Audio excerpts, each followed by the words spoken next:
पुन्हा एकदा turning points online education प्लॅटफॉर्मवर तुम्हा सर्वांचं SIच्या विद्यार्थ्यांचं मनापासून मी हार्दिक स्वागत करतो.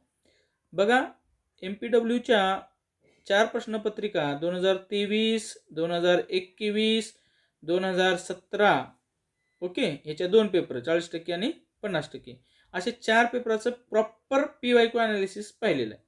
त्याच दृष्टीनं आपण कोणकोणत्या पेपरचं पाहणार आहोत. आता छत्रपती संभाजीनगरला पेपर झाला, परंतु तो IBPS पॅटर्न असल्यामुळे तो पेपर मिळत नाही. तर आता तुम्हाला सांगतो, DMER PCMC म्हणजे पिंपरी चिंचवड म्युनिसिपल कॉर्पोरेशन अर्थात पिंपरी चिंचवड महानगरपालिका. ओके, जे जे पेपर झालेत ते. त्यानंतर नगर परिषद, ओके, पनवेल महानगरपालिका, ओके, त्यानंतर मीरा भाईंदर, ओके, रेल्वे भरती जी झाली होती RRB मध्ये देखील पेपर होत आहे. आणि त्यानंतर आहे सोलापूर. आता SIचे एकूण किती पेपराचा आपण PYQ ओनली तांत्रिक ॲनालिसिस पाहणार आहोत. 1 2 3 4 5 6 7 ओके, 7 पेपराचं. रोज एक व्हिडिओ याप्रमाणे राहील. आणि मी पुन्हा एकदा सांगतो, तुम्हाला ठामपणे सांगतो, सर्वात एकदम प्रॉपर नियोजनबद्ध जे आहे आपली आरोग्य विभाग टेस्ट सिरीज चालू आहे. MPW असो की ANM असो की GNM असो की SI असो, मी तुमच्याकडून 149 जी फी घेत आहे ती माझ्यासोबत संपर्कात राहण्यासाठी आणि एक दिशा दिसण्यासाठी. ओके, म्हणजे याचा अर्थ नाही की कंटेंट त्याच्यामध्ये नाही. टेस्ट जी आहेत त्या टेस्टवर माझा फोकस असतो. PDF नोट्स आहेत, परंतु PDF नोट्स या डाउनलोड करता येणार नाहीत, प्रिंट काढता येणार नाही, कारण तुम्हाला मी स्वच्छता निरीक्षक तांत्रिक डायरी ही पुस्तक उपलब्ध करून दिलेलं आहे. तांत्रिक डायरी ही पुस्तक उपलब्ध करून दिलेलं आहे. त्यानंतर दुसरी गोष्ट आहे, MPW साठी आरोग्य विभाग तांत्रिक डायरी जी येणार आहे ते उपलब्ध करून दिलेलं आहे. ओके, हे सगळं उपलब्ध करून दिलेलं आहे तुम्हाला. बघा सर काय सांगतात का नाही, त्याच्यापेक्षा प्रॉपरली समजा, इतर गोष्टी समजून घ्या आणि आपल्याला त्या अनुषंगाने अभ्यास करायचे. यावर्षी स्पर्धा नाही याचा अर्थ पुन्हा स्पर्धा होणार नाही, याच्यातलं असं होऊ शकत नाही. यावर्षी 10,000 विद्यार्थी आहेत, तर येणाऱ्या काळामध्ये हीच संख्या 30 ते 40,000 होईल. मग स्पर्धा वाढणार, जागा आहेत तेवढाच राहणार, उलट कमी होणार. ओके, म्हणून म्हणतो याच वेळेस तुम्हाला जॉब लागली पाहिजे. या अनुषंगानं मी यापूर्वीही तुम्हाला सांगितले, आपल्याला PYQ डेटा ॲनालिसिस करायचा MPWचा जसा केलेला आहे तसा, परंतु सर्वप्रथम मी तुम्हाला PYQ समजून सांगतो आणि मग पुन्हा डेटा ॲनालिसिस त्याचा आपण करतो. ओके, आणि ही मेंटरशिप प्रोग्राम तुम्ही घ्यावा असं मी पुन्हा एकदा विनंती करतो. TCS कडे जाणार असेल तर TCSच्या मागील प्रश्नपत्रिका देखील ओनली 49 रुपीजमध्ये उपलब्ध आहेत आणि त्याचा जवळपास 200+ प्रश्नपत्रिका आहेत. त्याच्यात मराठी, इंग्रजी, गणित, बुद्धिमत्ता होईल. जर MPC कडे गेली असं म्हणतात की जाईल, तरी मी सक्षम आहे तुम्हाला त्या सर्व गोष्टी तयारी करून घेणार, तुमचा पैसा वाया जाणार नाही. आता मेन मुद्द्याकडे येऊया, कारण ही मार्केटिंगचा भाग झाला आणि मार्केटिंग बोलल्याशिवाय तुम्ही काही घेणार नाही. ओके, मी म्हटलं तुम्ही घ्या आणि इमेज पाठवली तुम्ही घेत नाही, परंतु समजावून सांगावं लागते की घ्या म्हणून, आणि चांगलं आहे त्यामुळं मी ते गोष्टी सांगतोय. ओके, काही गोष्टी पटल्या नाही सोडून द्या, कारण सगळ्या गोष्टी तुम्हाला पटावाच्यासाठी नसते आणि जगात असं कधी होत नसते. ओके, बघा पहिला प्रश्न आहे, इथिल अल्कोहोलच्या एका रेणूमध्ये एकूण किती रेणू असतात. आता हा प्रश्न कशाचा आहे, अर्थात तो केमिस्ट्रीचा प्रश्न आहे, बरोबर. मग तो तांत्रिकमध्येच गणला जात आहे. ओके, अभ्यासक्रम देखील तुम्हाला उपलब्ध करून दिलेला टेलिग्रामवर, आणि आरोग्य एक्झाम टेलिग्रामवर जो आहे त्याला पिन केलेला आहे @आरोग्य एक्झाम टेलिग्रामवर तुम्हाला PDF उपलब्ध दिलेला आहे अभ्यासक्रमाची, किंवा मेन्शन बी केलेला आहे. ठीक आहे, याच्यावर देखील व्हिडिओ तुम्हाला 30 डेज प्लॅनचा व्हिडिओ देखील उपलब्ध करून दिलेला आहे. बघितला असेल का नाही माहीत नाही. ठीक आहे, इथिल अल्कोहोलच्या एका रेणूमध्ये किती अणू असतात. सगळ्यात लक्षात घ्यायचे तुम्हाला, सर्वप्रथम इथिल अल्कोहोलचं रेणूसूत्र तुम्हाला माहिती पाहिजे. काय पाहिजे, इथिल अल्कोहोलचं रेणूसूत्र. म्हणजे अभ्यास करत अशा प्रश्नाला तुम्हाला काय माहिती पाहिजे हे सर्वप्रथम समजलं तरच पुढच्या गोष्टी अवेलेबल होणार आहेत. आता इथिल अल्कोहोलचं रेणूसूत्र काय, C2H5OH. समजलं. आपल्याला प्रश्न विचारलेला आहे अणू किती आहेत. ओके, आता यामध्ये ज्यावेळेस तुम्हाला रेणूसूत्र माहीत असेल तरच अणूची संख्या काढता येते. अर्थात कार्बनची किती अणू आहे तो 2, हायड्रोजन, हे जे हायड्रोजन आहे, ओके, याच्या किती अणू आहेत त्याच्यामध्ये, अर्थात 5. आणि पुन्हा ऑक्सिजन 1, आणि इथं जो उल्लेख केलेला 1 हायड्रोजनचा अणू, समजलं? म्हणजे अर्थात या सर्वांची बेरीज करू आपण. तुम्हाला पहिलीच्या पोराला समजावून सांगितल्यासारखं प्रॉपरली सांगतोय, ओके. आणि असंच ग्राउंड लेवलला राहून नोकरी लागेपर्यंत समजून घ्या, तरच तुम्हाला सक्सेस मिळेल, ओके. आता काही हुशार असतात परंतु नाईलाज आहे, कारण नवीन विद्यार्थ्यांना ते समजावून सांगणं गरजेचं आहे. अशा बेसवर जर समजा मिथेनचं विचारलं, CH4 किती अणू आहेत त्याच्यामध्ये, 4 आणि 5. मग असा प्रश्न आल्यावर कन्सेप्ट क्लिअर झाल्यावर तुम्हाला पुढची गोष्ट समजेल ना, बरोबर. मग बघा, जर इथिल अल्कोहोलचं रेणूसूत्र माहीत असेल तरच तुम्हाला अणू किती आहेत हे लक्षात येईल. आणि ह्याच्यामध्ये जे अणू आहेत एकूण ह्यांची बेरीज केली तर 9 हे अणू इथिल अल्कोहोलमध्ये आहेत. समजलं? आता तुम्हाला आणखीन काही उदाहरणं देतो. ही मिथेनमध्ये 4 झाले. H2O काय हो, पाण्याचं आहे, त्याच्यामध्ये किती अणू झाले, 3. कार्बन डायऑक्साईड, त्याच्यामध्ये देखील 3 अणू मिथेनचं सांगितलं मी, इथिल अल्कोहोलचं तुम्हाला सांगितलं उदाहरण, ओके. आता रेणूसूत्र पाठ करणं ही एकदम काळाची गरज आहे, काळाची गरज आहे. जर समजा इथं जरी आउट ऑफ द बॉक्स दिलेला असला तरी तुम्हाला अभ्यास काय करायचे आहे हे समजलं असेल, ओके. पुन्हा एकदा सांगतोय, प्रत्येक प्रश्नाचं जे विश्लेषण आहे, प्रत्येक प्रश्नाचं विश्लेषण तांत्रिक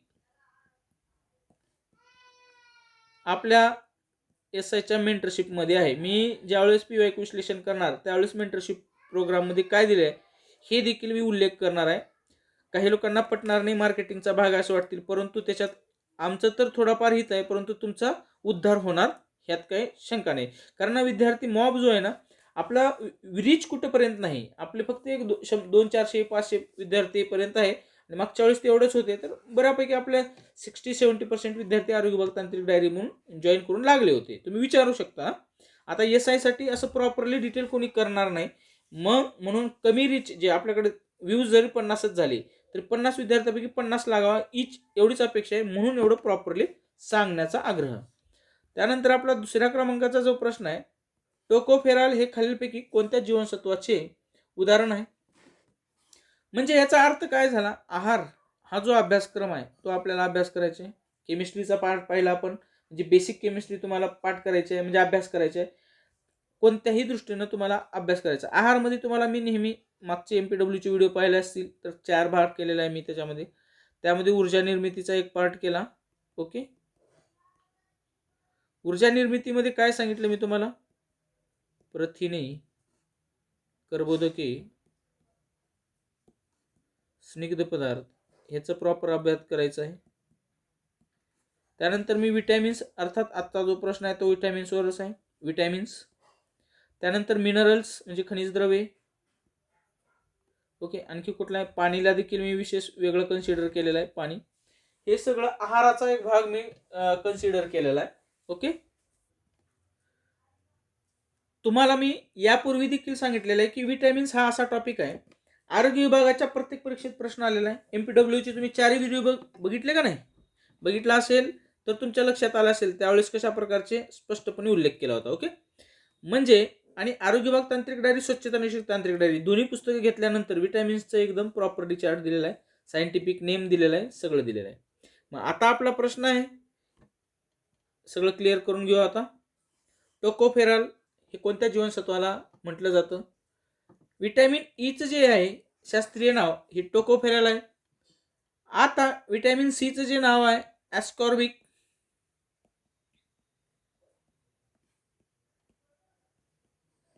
ॲस्कॉर्बिक असेल.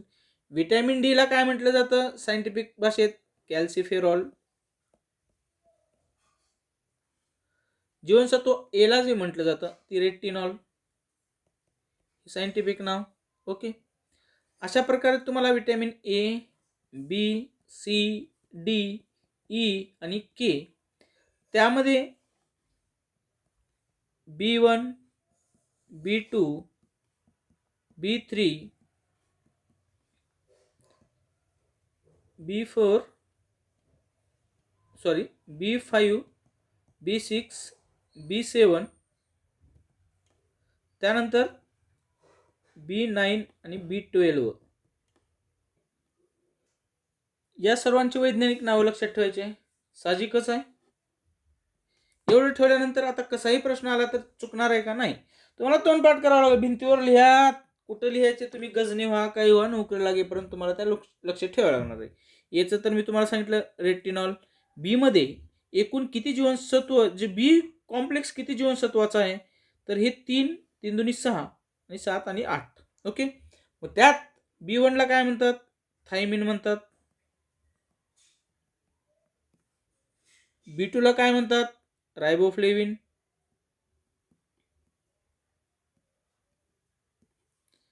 ठीक आहे. B3ला काय म्हणतात? नियासिन. B5ला म्हणतात पॅन्टोथेनिक. आता उच्चार बघा तुमच्या हिशोबानं. पॅन्टोथेनिक ऍसिड. त्यानंतर B6 बायोटीन. ओके. लक्षात येते का? या व्हिडिओमध्ये एवढं जर सांगितलं आणि एवढं जर तुम्हाला समजलं तर मग तुम्ही सांगा की तुमचं काय राहणार आहे. आता B8 राहिलं आपलं, सॉरी B6 झालं, B5, B6, B7 आहे हे, B8 नाही. B7, सॉरी B7ला बायोटीन म्हणतात, लक्षात घ्या. B7ला बायोटीन म्हणतात. आणि हे जे B6 आहे त्याला पायरिडॉक्सिन म्हणतात. उच्चार तुमच्या हिशोबानं बघा. पायरोडॉक्सिन. आणि राहिलेला जो पार्ट आहे B9 आणि B12, ह्या B9ला फॉलिक ऍसिड म्हणतात.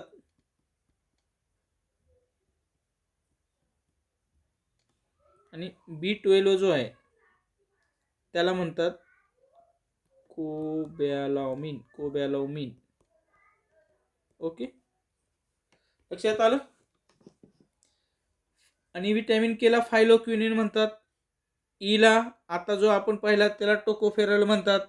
विटॅमिन डीला कॅल्सिफेरॉल म्हणतात. ओके, समजलं. सीला ॲस्कॉर्बिक ॲसिड म्हणतात.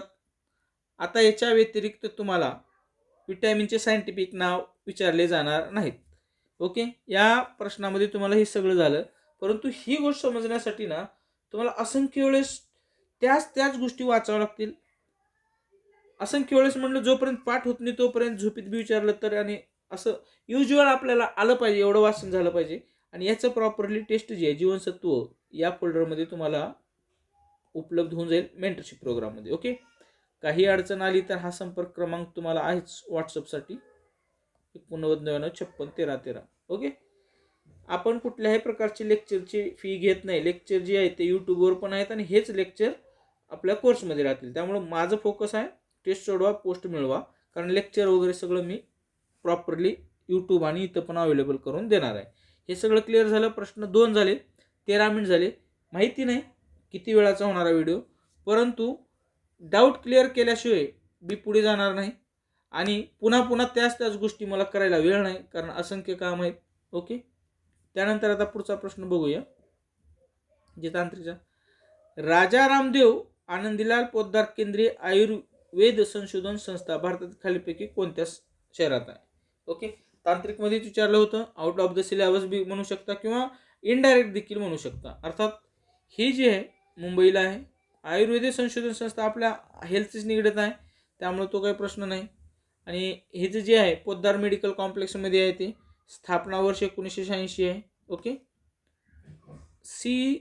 CCRAS असं याला शॉर्ट फॉर्म म्हटलं जातं. संस्था जी आहे त्याला सेंट्रल विचारलं तर बरं का, फुल form council for research in Ayurvedic sciences. समजलं का? अशा प्रकारचा प्रश्न होता आयुर्वेदाच्या संदर्भात. काही प्रश्न आउट ऑफ द बॉक्स असतात, काही त्यात काही डाऊट नाही, पण आपल्याला नाईलाज आहे, तो अभ्यासाचा एक पार्ट असतो, तो आपल्याला करावा लागतो. ओके. चला पुढचा प्रश्न पाहूया आपण 4 नंबरचा. कीटकाच्या कोणत्या मुखांगामध्ये जिवेसारखा अवयव असतो जो मुखपूर्व विवरामध्ये प्री ओरल कॅव्हिटी केंद्रभागी असतो आणि त्याद्वारे लाल ग्रंथी वाहिनी सलायवरी ग्लँड उघडते?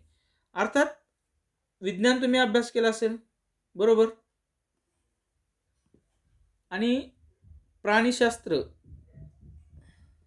प्राण्यांचे वर्गीकरण हे पुस्तक जो आहे, हे जे प्रकरण आहे विज्ञान स्टेट बुकच्या ह्याच्यामध्ये वगैरे तुम्ही वाचलं असेल. आता काही वेळेस काय होत असतं, तुम्ही जी के जे लिमिटेड करत असतात त्याच्यामध्ये देखील तुमचा अभ्यास होत असतं. असे प्रश्न तुम्ही जी के मध्ये देखील विचारू शकता, त्यांना बंधनं नाहीत ना कसं प्रश्न विचारलं ते. त्यामुळे अशा वेळेस जो आहे, आणि ह्या पेपरचा मेरिट देखील काही जास्त लागलं नव्हतं, एक लक्षात घ्या, जागा कमी असून बी.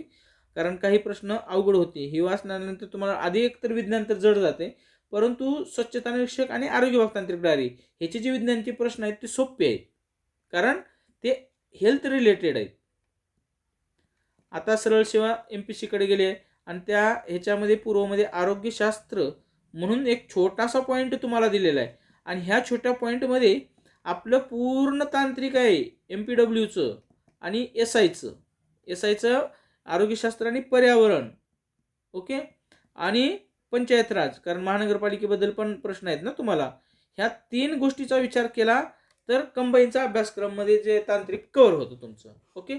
आता ह्या प्राणीशास्त्राच्या ह्याच्या संदर्भात विचार केला तर ह्याचं आपल्याला उत्तर आहे अधोग्रसनी हायपोफॅरॅंक्स. काय असतं माहिती आहे का, कीटकाच्या मुखांगामध्ये काय असतं, हे इंग्रजीमध्ये हायपोफॅरिंक्स हा एक अवयव जिवेसारखा असतो आणि ही अवयव जे आहे इथं म्हणल्यामुळं प्री ओरल कॅव्हिटीच्या मध्यभागी स्थित आहे. म्हणजे इथं 2 प्रश्न झाले क्लिअर.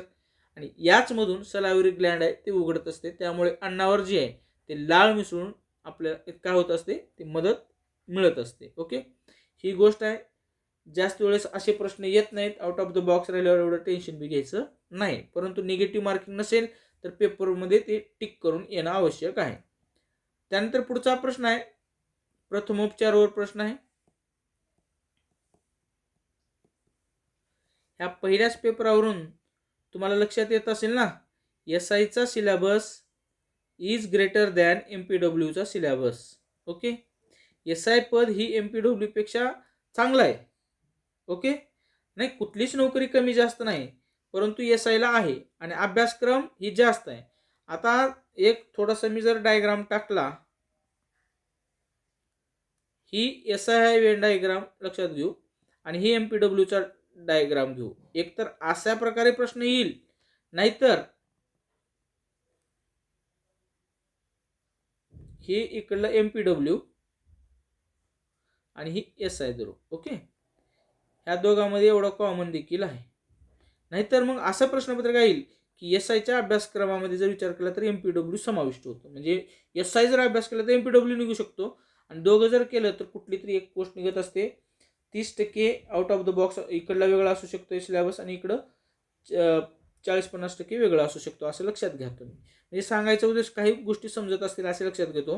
हे दोघं एकमेकाला धरून चालणार आहेत, पण काही वेळेस जर मूड बदलला तर त्याच्यामध्ये 30-40% प्रश्नाचा व्हेरिएशन्स तुम्हाला दिसून येईल.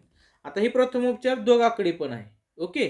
आता तुमचं असं झाले की तुम्ही SIलाही पात्र आणि MPWलाही पात्र आहे. नेमकं करायचं काय, तर दोघाला घेऊन चालायचे आणि आपल्याला उदरनिर्वाह होईल, आपल्याला शासकीय नोकरी लागेल या दृष्टीनं काम करायचे.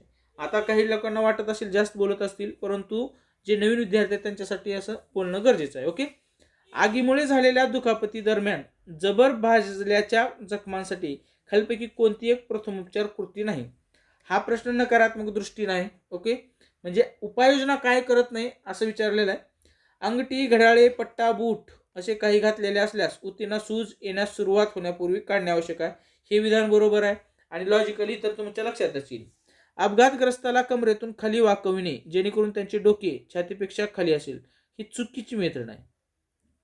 अपघातग्रस्ताला कमरेतून खाली वाकवणे जेणेकरून त्याचे डोके छातीपेक्षा खाली नाही, ह्याची उलट प्रक्रिया करणं गरजेचं आहे, ओके.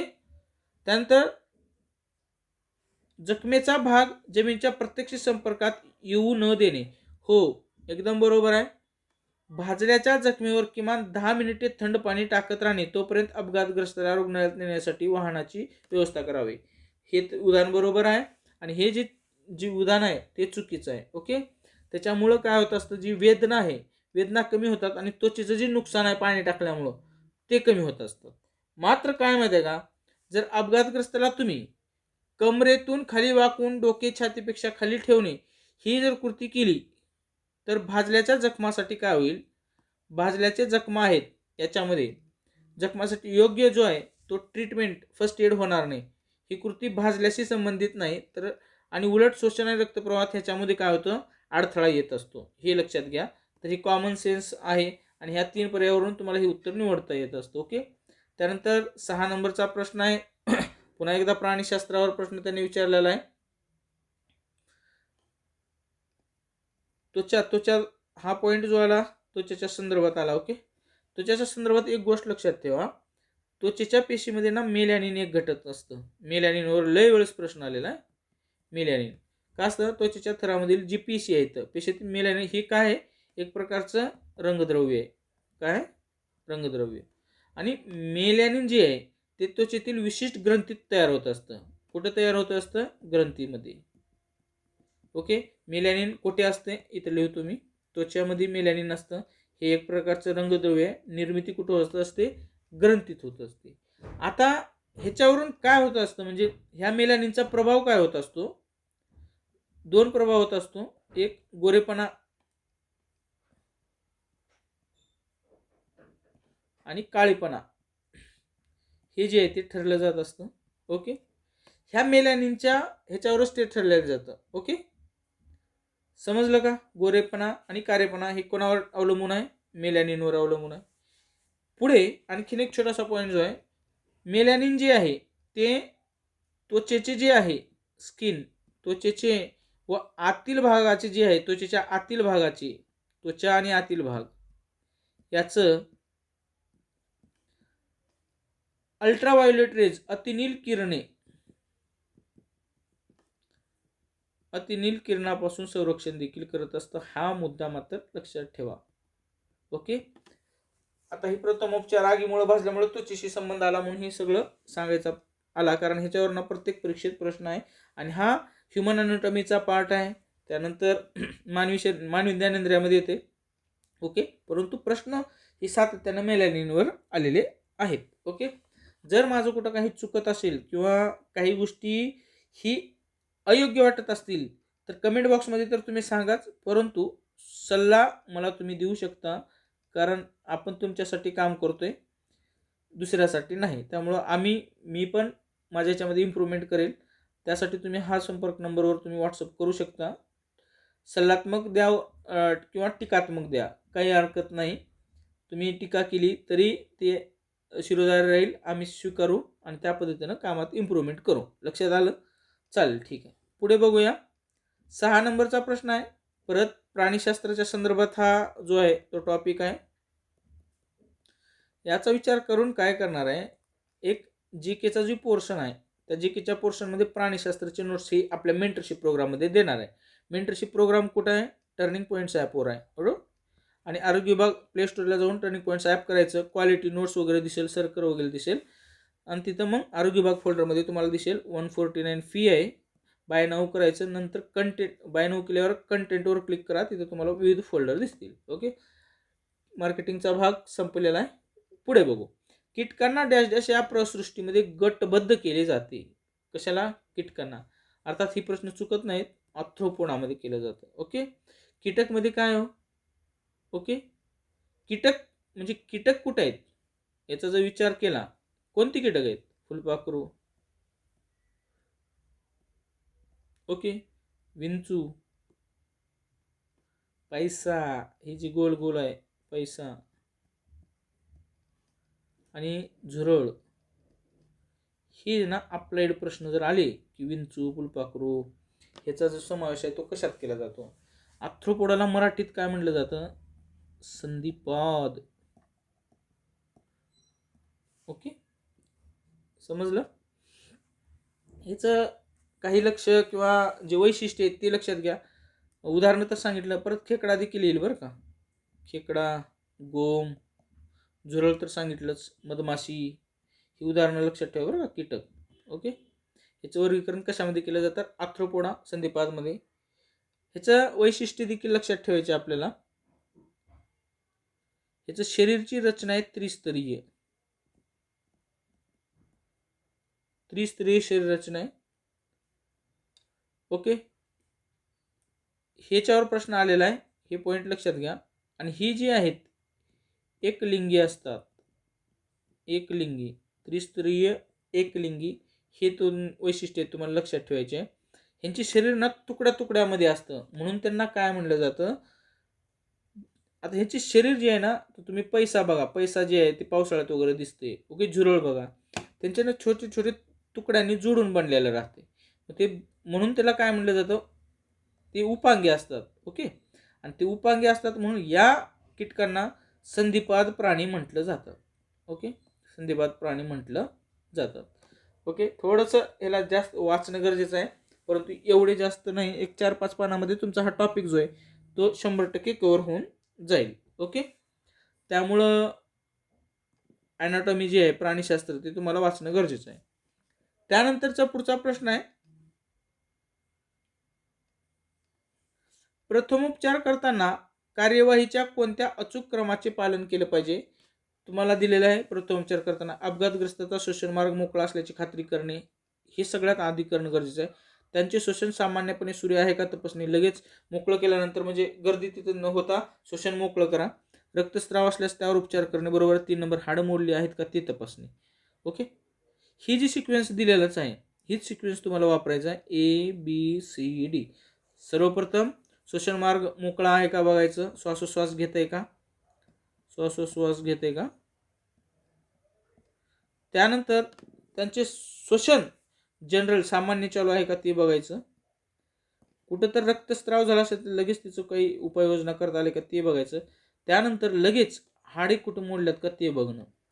ही आहे ना सिक्वेन्स आहे प्रथमोपचाराची. ओके, प्रथमोपचारावर 2 प्रश्न तुम्ही पाहिले आणि या अनुषंगानं तुमचा डाऊट क्लिअर झाला असेल प्रथमोपचार. ओके, कोणत्या टॉपिकवर प्रश्न आला होता हे तुम्हाला देखील समजलं असेल. पुढचा प्रश्न आहे आपला 8 नंबरचा, खालीलपैकी कोणते दम्याचे लक्षण नाही. दम्याचे लक्षण नाही. अपघातग्रस्त तेलकट निस्तेज त्वचा ही दम्याचं लक्षण नाही हे ते सांगून देतो. अपघातग्रस्त धापा येतं ना दम असल्यावर, ओके, असतील आणि त्यांचा गळा धरून ठेवत असतील. श्वास घेताना त्रास होतो. नीलमयता, ओठ आणि त्वचेशी निळा आणि किंचित करडा रंग असणे हे तिन्ही दम्याचे लक्षण आहेत. तेलकट त्वचा ही जी आहेत हे सिम्पटम्स नाही. हा साधा प्रश्न आहे, नकारात्मक प्रश्न जे तुम्हाला येईल. बघा, अशा प्रकारे साधा देखील प्रश्न आहे. आजारी किंवा जखमी व्यक्तींना हाताळताना खालील कशा सामान्य स्वच्छता टिप म्हणून मानले जात नाही. म्हणजे 3 जे आहेत सकारात्मक बाबी आहेत. म्हणजे इथं तुम्हाला 3-4 प्रश्न तर नकारात्मक दृष्टीने विचारलेले दिसले. निगेटिव्ह प्रश्न प्रकार याला आपण म्हणू शकतो. ओके, म्हणजे तुम्हाला पॉझिटिव्ह गोष्टी तर लक्षात ठेवायच्या, परंतु ह्याचं निगेटिव्ह काय, ह्या गोष्टी पण महत्त्वपूर्ण आहेत ना. ओके, तर त्यामुळं निगेटिव्ह गोष्टी जे आहेत ते लक्षात ठेवणं आवश्यक आहे. तर बघा, आता वाचू आपण एक एक पर्याय. पायांना संक्रमणापासून वाचवण्यासाठी बूट परिधान करणे आवश्यक आहे. 100%. बघा, कुठं जर अपघातस्थळी जर काच असेल, कुठली खिळे असतील, पायाला टोचतील ना अपघात झाले तिथं, अर्थात मग बूट वापरणं गरजेचं आहे. कापला सोलवटला गेलेला भाग किंवा जखमांचे रक्षण करण्यासाठी चिकटपट्टी, स्टिकिंग प्लास्टर, बँडेज किंवा स्वच्छ कापडाचा उपयोग करावा. अर्थात साधी संपर्क म्हणजे ही गोष्ट तर करावंच लागेल ना लागल्यावर. ओके, शरीरातील द्रव्याशी थेट संपर्क टाळलंच पाहिजे. ओके, कारण ना रक्तामार्फत काही जे आजार आहेत ते पसरले जातात. जसं तुम्हाला जर कुठं जखम झाली असेल, एखाद्या व्यक्ती HIV पॉझिटिव्ह असेल किंवा त्याला हेपॅटायटिस झालेला असेल, तर त्याचं रक्तामार्फत संक्रमण आजारात घुसल्यानंतर तुम्हाला देखील ते HIV वगैरे होऊ शकतं. म्हणजे जे डॉक्टर, आता तुम्ही अधिकारी वगैरे होणार आहे ना, त्याच्यामुळं असं उपाययोजना जी आहेत एखाद्या व्यक्तीनं केलं पाहिजे. आणि पुढचा जो प्रश्न आहे, रक्त किंवा मूत्र वा उलटी यासारखी शारीरिक द्रव्य असल्यास कोणत्याही हातमोज्यांचा वापर न करणे. आता ही साधं सोपं प्रश्न आहे, ह्याच्यात ही चुकायचा ही प्रश्न नव्हता. असं म्हणजे निष्काळजीपणाचं ही लक्षण आहे. निष्काळजीपणाचं जे आहे ते ही लक्षण आहे, असं कुणीच करत नाही. अशा वेळेस तुम्हाला हँड ग्लोव्ज जे आहेत ते वापरायचेच आहेत. हँड ग्लोव्ज जे आहेत ते वापरायचेच आहेत. ओके, समजलं. आपण काय करतोय अशा वेळेस ती लक्ष घेणे गरजेचं आहे. ओके, त्यानंतरचा पुढचा प्रश्न आहे न्यूटन. ओके, न्यूटन बद्दल आला बाबा, फिजिक्सवर आला. न्यूटनचा गतीचा तिसरा नियम काय आहे? ओके, परत हा प्रश्न फिजिक्सच्या संदर्भात आहे. हा प्रश्न फिजिक्सचा आहे. ओके, केमिस्ट्रीवर प्रश्न आलेला पाहिला तुम्ही, ॲनाटॉमीवर आलेला पाहिला, बायोलॉजीवर आलेला पाहिला. ओके, समजलं? आता राहिलं वनस्पतीशास्त्र. ठीक आहे, म्हणजे तुम्हाला काय करायचं आहे, सायन्सचे देखील इतर जे काही टॉपिक आहेत त्याचा अभ्यास करायचाच आहे. तो एक जीकेचा पार्ट देखील होऊ शकतो, पण काही वेळेस त्याने ना असं तांत्रिकमध्ये टाकलेलं आहे. आपण सगळेच पाहणार आहोत आणि तुम्हाला डाटा PYQ जे आहे MPWचा केल्याने मी करून देणार आहे. उद्देश हे बघा, आपल्याला मार्क घ्यायचे आहे आणि याच वर्षी घ्यायचे, त्यामुळे आपल्याला रिस्क कुठलीच घ्यायचं नाही. ओके, न्यूटनचा गतिविषयक तिसरा नियम काय ते आपल्याला विचारलेला आहे. एकतर न्यूटनचा जो पहिला नियम आहे, एक लिहितो मी फक्त, तो आहे जडत्वाचा नियम. आणि जो दुसरा नियम आहे तो संवेग परिवर्तनाचा नियम आहे.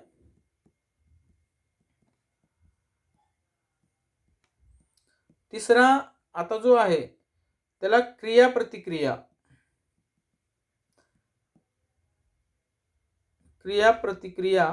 नियम असं म्हटलं जातं. ओके, मग आता एक एक वाचू आपण. एखाद्या संवर्त पृष्ठभागामधून जाणाऱ्या विद्युत क्षेत्राचा निव्वळ प्रवाह हा समावृत्त विद्युत प्रभाराच्या समप्रमाणात असतो. ऍक्च्युली हा प्रश्न जो आहे ना तो लॉस संदर्भातच नाही, म्हणजे व्याख्याच नाही. ओके, पुढे वस्तू त्यांच्या गतीच्या स्थितीला स्वतः प्रवर्तित करत नाहीत. त्यानंतर तिसरा, जेव्हा एकतर मी सांगितलं मी तुम्हाला क्रिया प्रतिक्रिया आहे, त्यावरून सेंटेन्स लक्षात घ्यायचे आपल्याला. जेव्हा दोन वस्तू त्यांच्यावर कार्यरत असलेल्या बलांशी परस्पर क्रिया करतात, ओके, तेव्हा क्रिया प्रतिक्रियेच्या जोड्या जडतात, ओके, तयार होतात. तर हे तिसरा नियम आहे. तुम्हाला मी परत एकदा सांगितलं, एक नंबरचा जो लॉ आहे, आता एक नंबर लिहितो जागा ह्याच्यासाठी, एक तर तो जडत्वाचा आहे. हे लक्षात ठेवायचं आहे तुम्हाला. हा चार्ट जर लक्षात ठेवला तुम्हाला ती व्याख्या जी आहे, आणि ही काही एकदा विचारलेलं नाही, MPC असो की इतर सर्व परीक्षा असो, डेफिनेशनची विचारलेले तुम्हाला 3 तर जडत्वाचा नियम म्हणजे काय, जडत्वाचा नियम म्हणजे काय. ओके, जडत्वाचा नियम एकदा क्लिअर करतो तुम्हाला. जर एखादी वस्तूवर कोणतेही बाह्य असंतुलित बल कार्य करत नसेल, म्हणजे तुम्ही हे बॉल आहे त्याच्यावर कोणतंही, म्हणजे तुम्ही बॉल आहे तिथंच आहे, ओके, कार्य करत नसेल तर ती वस्तू स्थिर असल्यास स्थिरच राहील. तिला कुठेच काहीच करणं गेले, मारणं गेले, हवा नाही, काहीच नाही, बरं का, एक लक्षात घ्या. जोरात वार आला तर ते पळत. आता कुठलंच फोर्स नाही, असंतुलित बल, आणि गतिमान असल्यास त्याच वेगाने व त्याच दिशेने सतत पुढे जात राहील. ओके, त्याला असं म्हणजे जसं आहे तसंच. ओके, सोप्या भाषेत कोणतीही वस्तू स्वतःहून आपली स्थिती बदलत नाही. स्थिर वस्तू स्थिर राहते आणि चालती वस्तू चालत राहते. ओके, स्थिर वस्तू स्थिर राहते. जर स्थिर वस्तू जी आहे ती स्थिर राहणे, जडत्वाचा नियम, स्थिर राहते, आणि चालणारी वस्तू चालत राहते. जर तिला कोणी थांबत नाही किंवा ढकलत नाही ती वस्तू स्थिरच राहणार. ओके, समजलं का, जडत्वाचा नियम. दुसरा काय विचारले तुम्हाला, लॉ ऑफ ऍक्सेलरेशन, संवेग परिवर्तनाचा जो नियम आहे तो.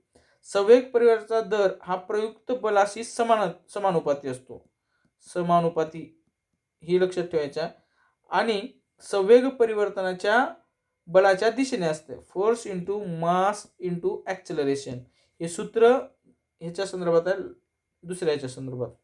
थोडक्यात काय, एखाद्या वस्तूला, ही वस्तू आहे, एखादी वस्तू आहे, एखाद्या वस्तूला पुढे कुठे ढकलायचे, आपल्याला ढकलण्यासाठी लागणारे बल हे त्या वस्तूच्या वजनावर, म्हणजे वस्तुमान, वजन आणि वजन म्हणजे वस्तुमान असतं. ओके, वस्तुमान, आणि तुम्हाला ती किती वेगाने पळवायची आहे त्यावर दिलेलं त्वरण यावर अवलंबून आहे. रिकामी गाडी ढकलणं सोपं आहे, पण भरलेली गाडी ढकलणं सोपं आहे का? नाही, कारण त्याला जास्त बल लागते. समजलं. आणि आपला जो तिसरा नियम आहे आता, ह्या क्रिया प्रतिक्रिया बल, ह्याच्यावर खूप वेळेस प्रश्न आले, त्यातल्या त्यात त्याच्यावर जी गणितीय उदाहरणे आहेत त्यावर आलेले गणितीय उदाहरणं. ओके, क्रियाप्रतिक्रिया बल ही 3 नंबरची सेंटेन्स तुम्ही वाचले. ओके, त्यामुळे काय नाही. रॉकेट जे आहे, रॉकेटचं जे उदाहरण आहे, आकाशात जातं त्यावेळेस क्रियाप्रतिक्रिया बलच जे आहे ते अवलंबलं जातं. समजलं? ओके, ठीक आहे. प्रश्न क्रमांक 11. प्रौढ व्यक्तीमधील मानवी कंकाल, कंकाल म्हणजे हाडे बरं का, बोन्स, अंतर्गत संरचना किती हाडांनी बनलेली आहे? ओके, साहजिकच ही 206 आहे बोन्स, परंतु ह्याच्यावर प्रश्न आलेला आहे आणि खूप वेळेस आलेला आहे बरं का, लक्षात घ्या. अस्थिसंस्थाचा अभ्यास करायचा आहे. ह्याच्यावरून पायाच्या हाडामध्ये पायामध्ये किती हाड आहेत? तर 30 हाड आहेत. हा प्रश्न परीक्षेत आला होता. तुम्ही मागची व्हिडिओ पाहिला असेलच बरं का. Which of the following is not an enteric disease transmitted by house flies? बघा, आला प्रश्न. डिसीजेस अर्थात रोग, जो एसआयचा अभ्यासक्रमाचा पार्ट आहे, नो डाऊट. ओके, आणि तोच देखील एमपीडब्ल्यूचा आहे. ओके, परंतु प्रश्न विचारण्याची मात्र पद्धती जी आहे ती वेगळी आहे. ओके, याच्यामध्ये जो पर्याय क्रमांक 4 आहे तो शिल्लक आहे. प्लेग इथं हे होतं, प्लेग पर्याय आहे. ओके, ठीक आहे, ह्याचं उत्तर प्लेगच आहे. परंतु आता इथं जी आहे ना सविस्तर गोष्ट मला समजावून सांगायची आहे, इंग्रजी संज्ञा आल्यामुळं एंटेरिक डिसीज. तर सगळ्यात महत्त्वाचं एंटेरिक डिसीज म्हणजे काय, एक लक्षात घ्या. हे ना इंटेस्टाईन अर्थात त्याला काय म्हणतो आपण मराठीमध्ये, आतडे, जे ना आतडे याच्याशी संबंधित आहे. म्हणजेच काय, आतड्याला होणारे रोग जे आहेत एंटेरिक डिसीजेस म्हणून ओळखले जातील. आता हे होतात कशामुळं? दूषित अन्न पाण्यामुळे होतात, त्याला एंटेरिक डिसीज म्हणतात. ओके, म्हणजे पचनसंस्थेला बाधा आणतात, जुलाब, उलटी, संडास, पोटदुखी. ओके, दूषित अन्न, पाणी, घरमाशी यामुळे ते होतात. आता ह्याची उदाहरणं अर्थात पहिला पर्याय जो तुम्हाला दिलेला आहे कॉलरा, टायफॉइड देखील याचा समावेश होतो. टायफॉइड, अतिसार, जुलाब उदाहरण आहे एंटेरिक डिसीजचे बरं का. आणि एक जो आहे वाचण्यात न आलेला, तुमच्या जास्त येत नाही, गॅस्ट्रोएंटोरायटिस, ही उदाहरण आहेत एंटेरिक डिसीजचे. ओके, आता आता ही जी आहेत ही घरमाशी, समजा आता ही घरमाशी विचारले ना इथं, हाऊस फ्लाईज, हिला घरमाशी म्हणतात मराठीमध्ये. घरमाशी, हाऊस फ्लाय, अन्न व पाण्यात जंतू पसरवते. ओके, त्यामुळे ही जी कॉलर आहे, अतिसार आहे, ओके, आणि टायफॉइड आहे, हे सर्व आतड्याशी संबंधित जे आहेत ते सगळे ह्या घरमाशीमुळं ह्याचा प्रसार होतो. परंतु प्लेग जे आहे तो आतड्याशी संबंधित नाही. आणि प्लेग जो आजार आहे तो जीवाणूजन्य. ओके, आणि कोणत्या जीवाणूमुळे? तर जागा नाही म्हणून इकडे लिहितो, एर्सिनिया पस्टिस जे आहे ते, आता उच्चार तुमच्या हिशोबाने बघा. आणि ह्याचा प्रसारक कोण आहे प्लेगचा प्रसारक उंदीर आणि पिसवा. उंदीर व त्याचं जे पिसवा त्याच्यामुळे पसरतं. ओके, ही गोष्ट लक्षात घ्या. इतिहास वाचताना तुम्हाला ते रॅनचा हत्या का केली हे ते लक्षात आल्यावर प्लेगमुळं हे ते एक लक्षात राहील तुमच्या. ओके, समजलं एंटेरिक डिसीज? अधिक कन्सेप्ट क्लिअर झालं तरच तुमच्या गोष्टी क्लिअर होणार आहेत. त्यानंतर आपला प्रश्न क्रमांक 14 आहे. आता परत निगेटिव्ह, परत वाचणार आहे मी अगोदर. खालीपैकी कोणते प्रथमोपचाराचे उद्दिष्ट नाही असं विचारलेलं आहे. स्थिती आणखी बिघडण्यापासून रोखणे असणारच आहे, जीव वाचवणे आहे, सोबतच सौंदर्य. अरे ह्याचा काहीच संबंध नाही. बरे होण्यास चालना देणे, साधा सोपा प्रश्न आहे. प्रथमोपचारावर 3 प्रश्न आतापर्यंत तुम्ही पाहिलेला आहे. डाटा PYQ मध्ये प्रॉपरली होऊन जाईल, नो डाऊट. ओके, तुम्हाला मेंटरशिप प्रोग्राममध्ये ती PDF उपलब्ध करून देऊ. ओके, आणि जे विद्यार्थी नवीन आहेत त्यांना माहित आहे ओके की आपण कशा प्रकारे त्याचं ॲनालिसिस केलेलं आहे, ह्याचं ॲनालिसिस करून दिलेलं आहे. आता हे टीचिंगचा भाग झाला, कारण काही लोकांना टीचिंग लेक्चर पाहिजे त्या ह्याच्यामध्ये. ओके, लेक्चर यूट्यूबला मिळतील आणि कोर्समध्ये मिळतील. ओके, आणि आपला लास्ट अँड बेस्ट प्रश्न आहे ते बघू. झालेले प्रश्न आहेत. हृदय, फुफ्फुस, पुनश्चेतन, कार्डिओ पल्मोनरी रेसिसिटेशन.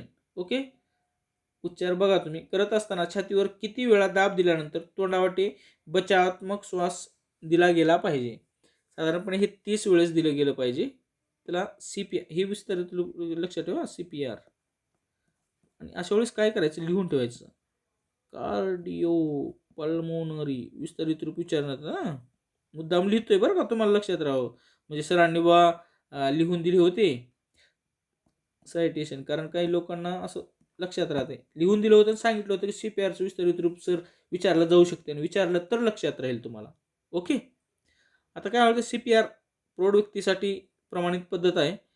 30 वेळेस चेस्ट जी आहे ती छातीवर दाब देणे, छातीवर दाब देणे. त्यानंतर 2 वेळा 30 वेळा छातीवर दाब देणे, 2 वेळा तोंडावाटे श्वास. ओके. अशा पद्धतीने 30 वेळा दाब, 2 वेळा कृत्रिम श्वसन. ओके. हे झालंय. हा अशा प्रकारे आपला जो आजचा पार्ट आहे तो संपलाय. आता तुमच्यापैकी बरेच विद्यार्थी आहे ना तलाठीची देखील तयारी करत असतील. जस्ट लॉन्च केलेला आहे मी मेंटरशिप प्रोग्राम, आणि MPSCची कुठलीही आता सरळ सेवा याच्याकडे जाणार आहे. तुम्ही आहे ना 100% 199 मध्ये ती कोर्स आहे. आत्ता सुरुवात केली आहे, त्यामुळं कमीत कमी ह्याच्यामध्ये ना 5,000 PYQचा शब्द देतोय. 20 ते 25,000 PYQचा समावेश करणार आहे मी. एकच कोर्स ऑल इन वन, तुमचा पोस्टच निघाली पाहिजे. ओके. हे झाला मार्केटिंगचा भाग. जॉईन करा असा आग्रह मी नेहमीच करतोय, कारण तेवढी मेहनत पण आहे. ठीक आहे, चला बाकीचा विषय संपवतो. अभ्यास करा, याच वर्षी पोस्ट काढा. ओके. चला इथेच थांबतो. Thanks for watching this video.